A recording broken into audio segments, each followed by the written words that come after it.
Hey guys, and welcome to video number 10. You are almost done with your series of videos. I'm so excited for you, and I hope that you are too. I hope you're rocking and rolling with your lunch party and enjoying this series of videos. So for this video, I would like to talk about IPAs.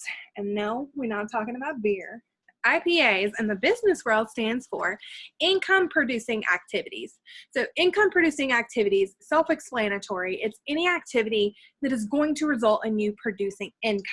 For example, over creating cutesy labels that are taking you forever and ever, amen, to create is not going to be an IPA. That is not going to bring you business. Somebody is not going to purchase from me over you because I have a little Bitmoji on my label. Your customer service is what will bring people back again and again and again. So spending time pouring into things that are taking you way too much time are not going to benefit your business. If you're like me, Cincy is not your full-time job. Even if you don't have a full-time job, if you are a stay-at-home mom, that is a full-time job. You don't have 1 million hours a day to be working your Cincy business. You are chasing children. You are working. You are being a nurse. You're being a teacher. You're busy answering phones. You are busy, okay? Unless Cincy is your individual full-time job, which if you're a new consultant, that's probably not the case, then you have other things to do and you have limited time. And if you want to be successful in this business and you're wanting to build it big, then you're going to want to utilize your time appropriately and effectively. So income producing activities are activities that you're going to do that are going to result in income. So if you only have 2 hours a day that you could work your business, you don't want to waste any of those 2 hours. If you only have 15 minutes a day to run your business, you really don't want to waste any of that 15 minutes. When I'm teaching, this year I have a different position with our school district, but I've been a teacher for the past 6 years for kids with emotional disabilities. And when I would run to the restroom for a restroom break, I would glance at my phone and I would answer any customer questions while I was in the bathroom, which sounds crazy and gross, but it is what it is. That's when I had time to work my business. I would do coaching calls in the car on the way home from work. I would listen to podcasts on the way home from work. I would watch training videos in the car on the way home from work, on the way to work. While I was doing my makeup, getting ready in the morning, I would be listening to a training video or a podcast. I would do customer follow-ups while I was riding in the car with my husband to go somewhere. Like, I utilize every single second that I have available to me. I don't waste any time during my day because I don't have time for that. We got dreams to conquer. So income producing activities are going to bring you income. Basically, this is what Chloe, our superstar director up the line, this is a phrase she uses and I love it, to cut the fluff. Get rid of the excess, get rid of the things you don't need. Don't do what you don't need to be doing because you need to focus on the important things for your business. So first of all, the biggest income producing activity is going to be parties. Your parties with your hostesses are going to really expand your business. Parties are where you're going to get sales from party attendees.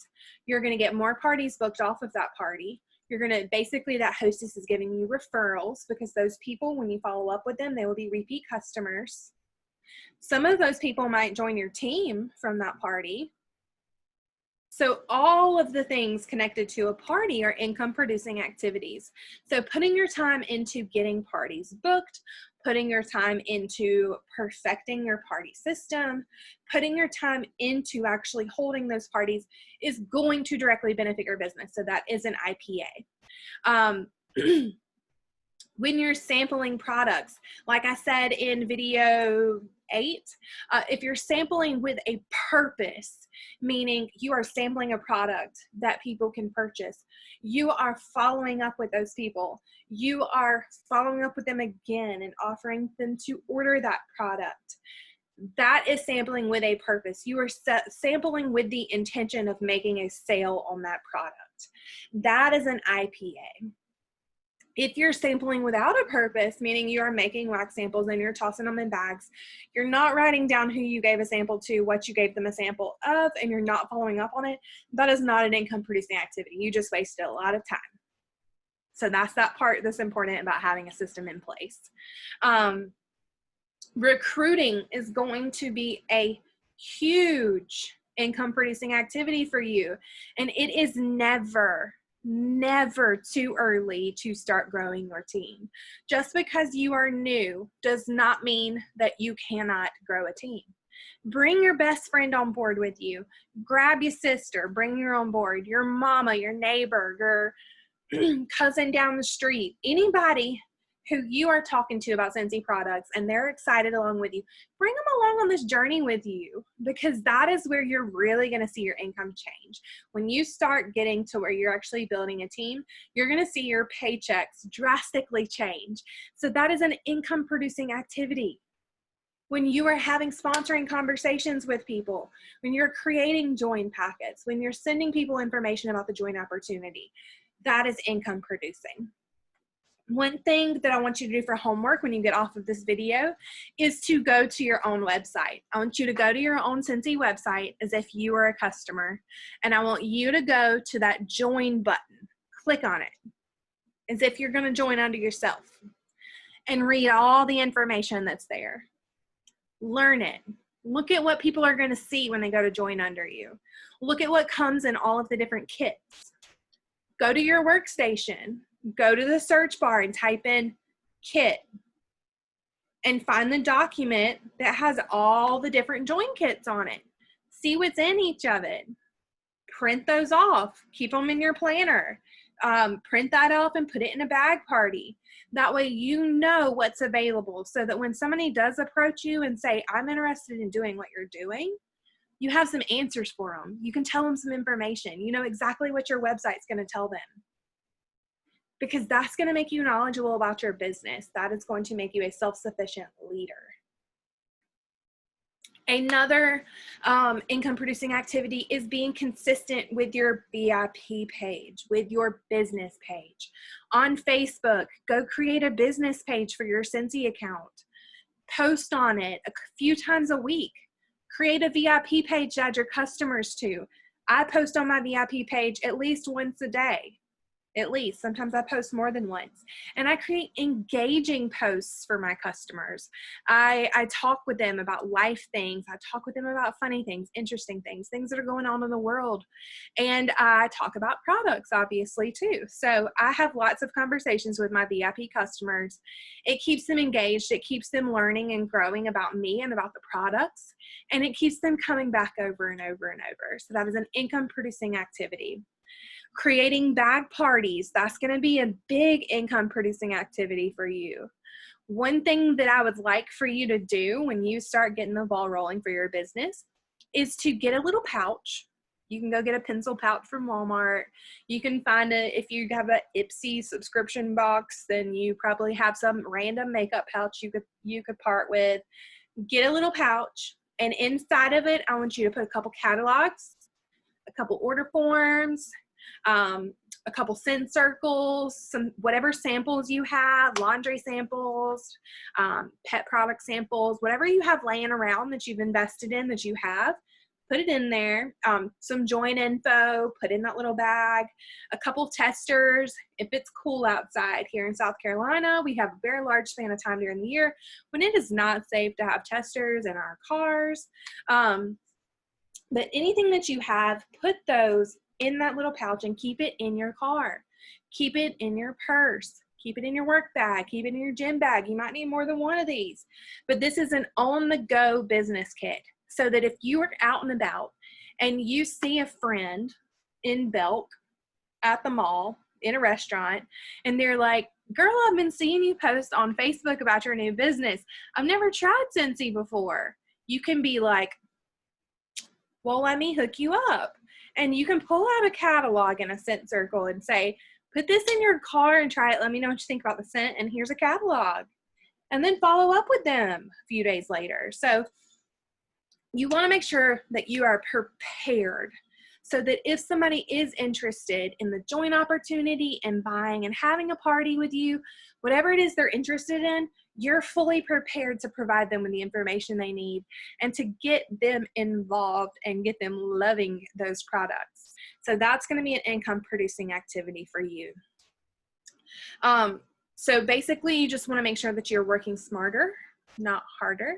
Find ways that work for you, find systems that work for you. And what I want you to make a goal for is think about what you want out of this business. Are you just wanting to get a couple extra date nights a week? I mean, a couple extra date nights a month? Are you wanting your Scentsy business to pay for your nails and hair appointments every month? Are you wanting a Scentsy business to pay off some debt that you have, to pay your mortgage? Would you like to pay your car payment? Think about your goals, what you want Scentsy to do for you right now. Figure out how much that would cost a month, and then figure out how much you would need to sell to make that paycheck. If you don't have a goal in mind, if you don't know your destination, you won't know how to get there.